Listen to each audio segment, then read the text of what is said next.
Stop everything for a moment, because what just happened between the United States and Canada has sent shockwaves through politics, economics, and international relations across the globe.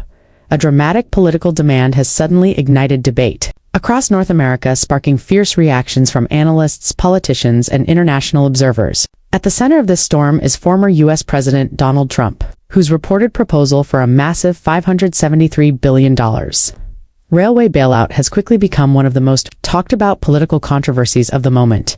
The scale of the proposal alone is enough to make headlines. Hundreds of billions of dollars aimed at supporting and modernizing the North American rail system is not just another infrastructure plan.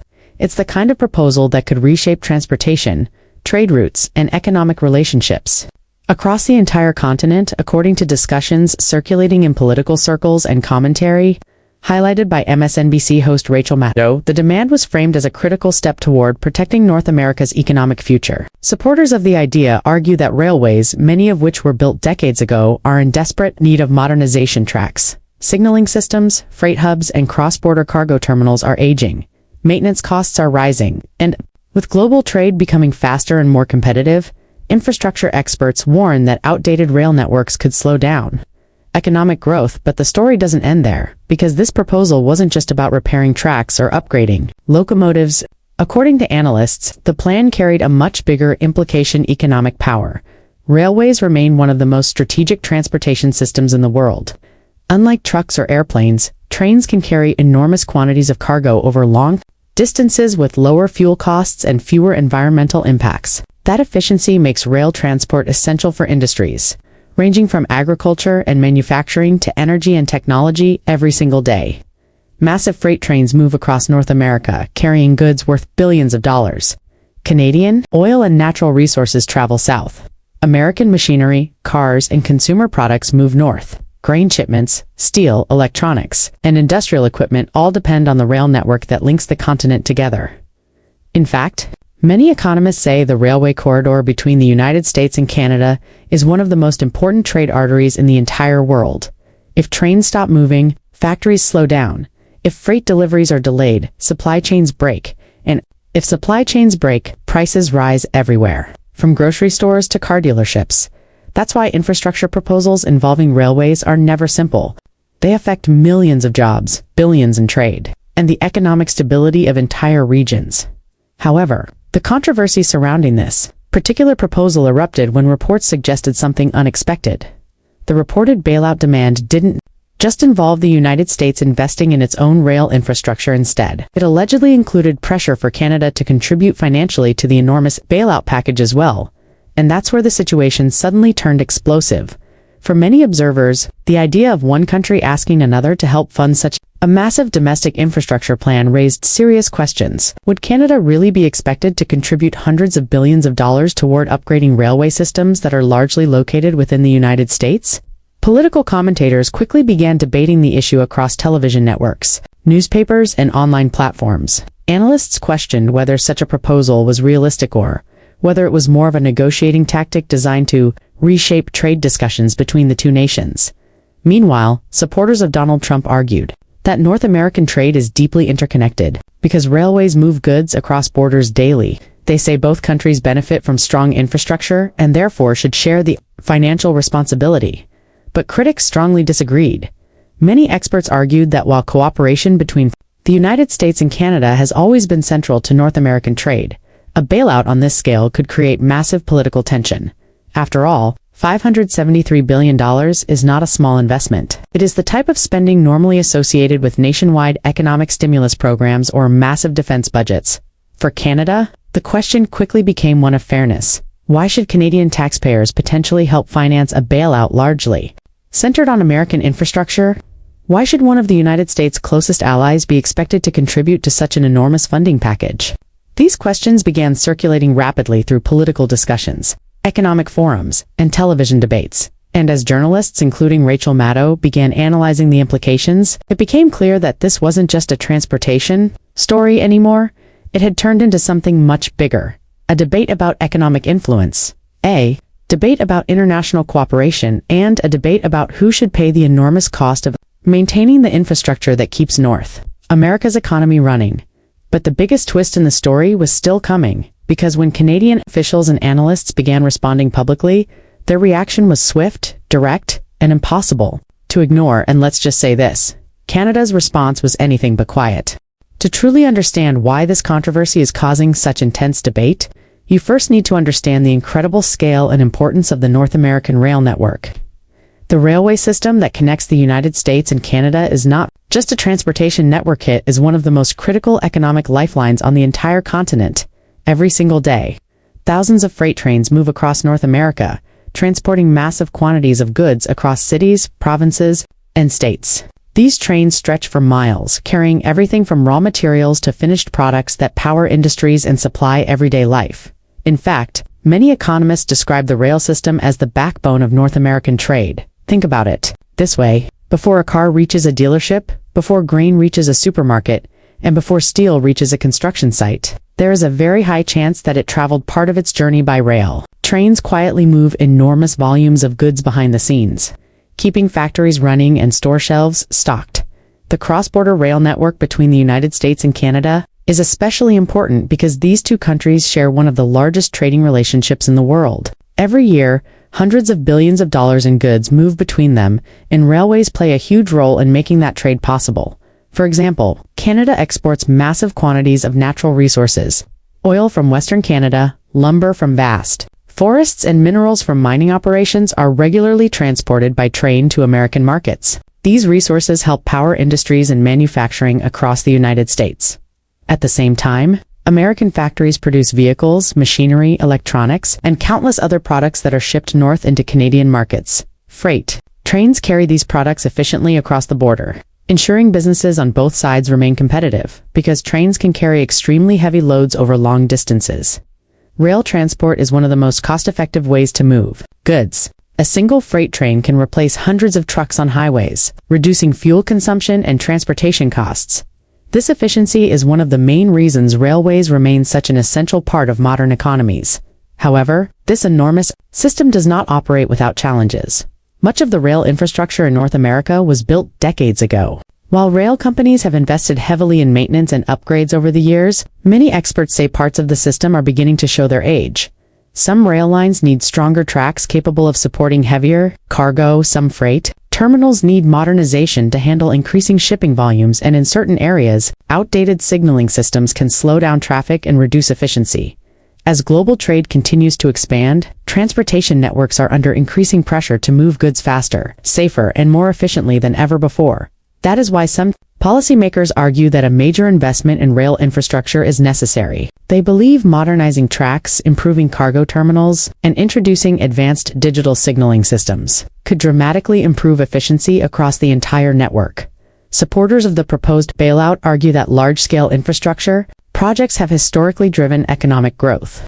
By investing in railways today, they believe North America could strengthen its supply chains, create thousands of jobs, and ensure long-term economic competitiveness. They also point out that other major economies are investing heavily in transportation infrastructure. Countries around the world are expanding high-speed rail networks, modern freight corridors, and advanced logistics hubs designed to speed up trade and reduce costs. From this perspective, supporters say a massive investment could position North America to remain competitive in the global economy, but not everyone agrees. Critics argue that the proposed $573 billion bailout goes far beyond what taxpayers should reasonably be expected to fund. For many economists and political analysts, the number itself raises serious concerns. To put that figure into perspective, $573 billion is larger than the annual budgets of many countries. Funding a project of that size would likely require significant government borrowing, increased taxes, or large shifts in federal spending priorities. Some critics also argue that major rail companies are private businesses that already generate significant profits. In their view, those companies, not taxpayers, should bear the primary responsibility for upgrading their infrastructure. Others worry that such a massive bailout could create political and economic complications, especially when it involves international partners like Canada. After all, if governments begin funding private infrastructure on this scale, it raises larger questions about economic policy, corporate responsibility, and public spending. Should governments invest heavily in private transportation networks? Should taxpayers help fund upgrades for industries that already operate profitably? And if cross-border railways benefit multiple countries, who should pay the bill? These questions are now fueling a heated debate among politicians, economists, and industry experts. On one side are those who believe massive infrastructure investment is essential for the future of North American trade. On the other side are those who believe the proposed bailout is simply too large, too risky, and too expensive. And as these arguments grow louder, the situation is quickly turning from an infrastructure discussion into a full-scale political battle, because when hundreds of billions of dollars are involved, the debate rarely stays quiet for long. In fact, this is exactly where the political confrontation surrounding Donald Trump and the proposed bailout begins to intensify. Supporters of Donald Trump argue that the controversial $573 billion railway bailout proposal is not just about trains, tracks, or infrastructure. In their view, it is about protecting the long-term economic strength of the United States and ensuring that the country remains competitive in an increasingly intense global economy. The core argument behind the proposal is relatively straightforward. Modern infrastructure equals economic power. Throughout history, the strength of major economies has often been closely tied to the quality of their transportation systems. Highways, ports, airports, and railways are the networks that allow goods to move quickly and efficiently across large distances. When these systems operate smoothly, businesses thrive, trade expands, and economic growth accelerates. Railways, in particular, continue to play a major role in freight transportation. Even in the age of advanced logistics and air cargo, trains remain one of the most efficient methods of transporting heavy goods over long distances. A single freight train can carry the equivalent of hundreds of trucks, moving enormous amounts of cargo across thousands of miles with far lower fuel consumption. Because of this efficiency, rail transport is often considered both economically and environmentally advantageous. Supporters of Donald Trump argue that investing heavily in railway infrastructure could dramatically improve supply chain efficiency across North America. Faster rail systems could move goods between major industrial regions more quickly, reduce transportation costs, and strengthen trade connections between major cities and ports.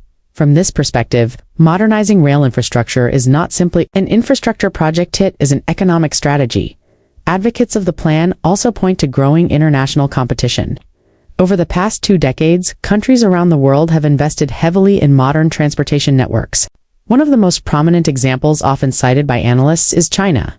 China has built one of the largest high-speed rail networks in the world, along with extensive freight corridors designed to move goods quickly across vast distances.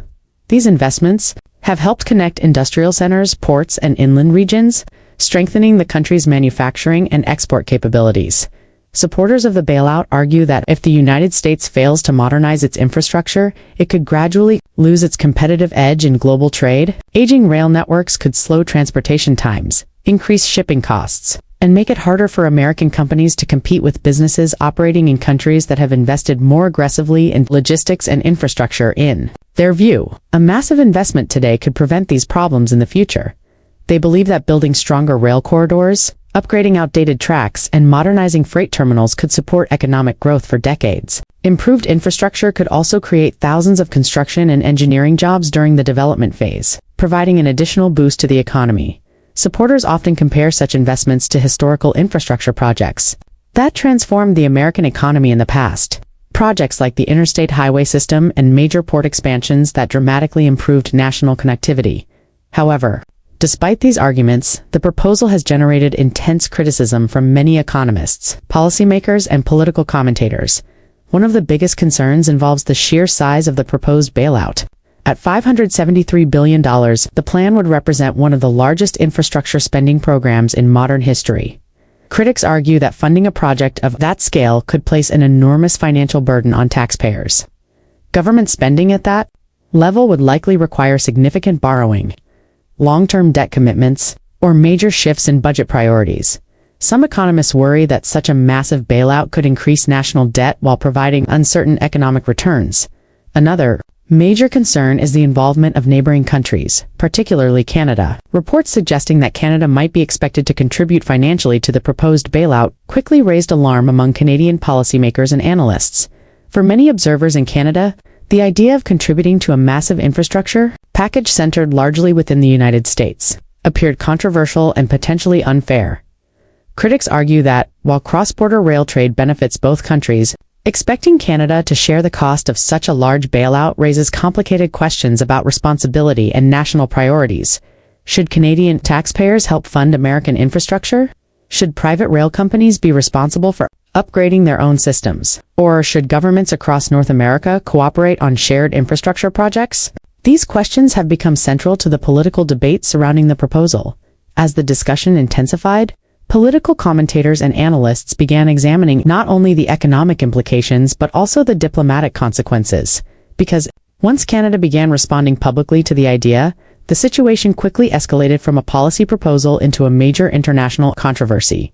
And that reaction from Canada would soon turn the entire debate into something far bigger than anyone initially expected. When officials and analysts in Canada reportedly learned about the proposed $573 billion railway bailout and the suggestion that Canada could help finance it, the reaction was swift and remarkably blunt. Across political circles, economic forums, and media discussions, Canadian leaders and policy experts quickly pushed back against the idea. Many argued that while cooperation between North American partners is important, expecting Canada to contribute financially to such a massive bailout for infrastructure, largely centered in the United States, simply did not make sense. Some officials reportedly described the proposal as completely unrealistic. Others warned that pushing Canada to take part in such a large financial commitment could create unnecessary tensions between two countries that have historically maintained one of the strongest and most stable alliances in the world. For decades, the relationship between the United States and Canada has been built on deep economic cooperation. The two nations share the longest undefended border on Earth and operate one of the largest trading partnerships globally. Every single year, hundreds of billions of dollars in goods cross the border between them. Trucks, trains, and cargo shipments move continuously between factories, farms, ports, and cities on both sides of the boundary. This trade relationship supports millions of jobs and fuels economic growth across North America. Canadian energy exports power American industries, while American manufacturing supplies products that are sold throughout Canada. Because of this deep economic integration, cooperation on infrastructure projects has always been an important part of the relationship. Railways, highways, pipelines, and shipping routes are often designed to support cross-border trade.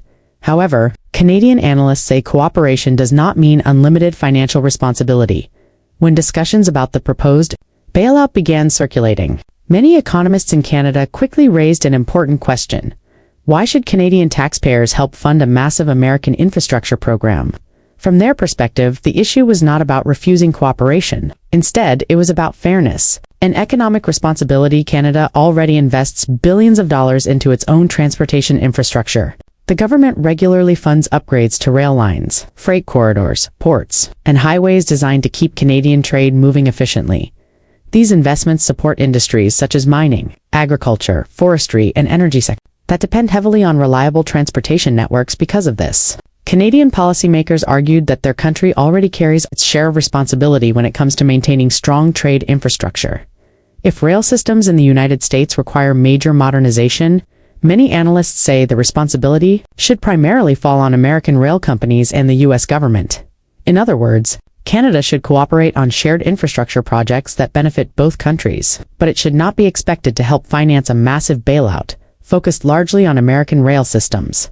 Political commentators also began discussing the diplomatic risks involved in pushing such a proposal. Television analysts, including MSNBC host Rachel Maddow, pointed out that financial demands of this magnitude could place strain on even the strongest international relationships. When allies work together on infrastructure projects, the agreements usually involve carefully negotiated funding arrangements and clearly defined benefits for both sides. But asking a neighboring country to help fund $573 billion bailout could trigger political backlash among voters and lawmakers. Many Canadian political observers warned that any government agreeing to such an arrangement would likely face serious criticism domestically. Citizens would naturally question why their tax dollars were being directed toward infrastructure projects outside their own country.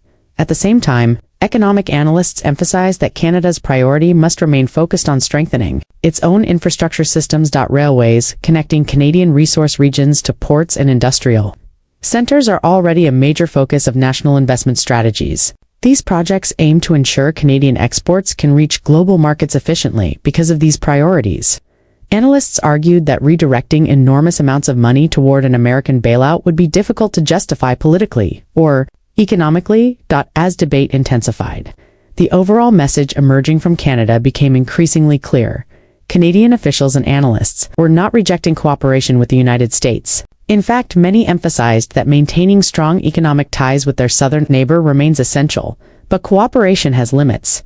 Canada is willing to collaborate on projects that strengthen shared trade networks and improve cross-border transportation. However, contributing to a bailout worth hundreds of billions of dollars, especially one largely tied to American infrastructure, was viewed by many Canadian experts as a step too far. The message from Canada was simple, direct, and impossible to misunderstand. Partnership. Absolutely. Economic cooperation. Of course. But when it comes to a $573 billion bailout request, the response from Canada was clear. Not so fast. So where does this situation go from here?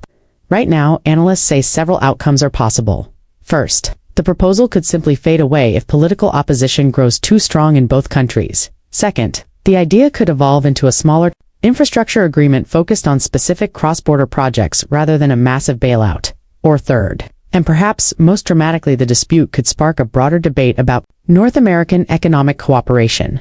Experts warn that infrastructure decisions made today could shape the continent's economy for decades. Rail systems influence everything from manufacturing to agriculture to energy markets, and with global competition increasing, governments are under pressure to strengthen their transportation networks. For now, the story continues to unfold. What started as a shocking demand has quickly turned into a major political and economic debate, and as commentators like Rachel Maddow continue to analyze the situation, one thing is certain: the future of North America's railways and the relationship between the United States and Canada may depend on what happens next. If you found this breakdown helpful, make sure to like the video, subscribe to the channel, and turn on notifications so you never miss the biggest global stories explained in a simple way. And tell us in the comments, should governments spend hundreds of billions on rail infrastructure? Or is this proposal going too far?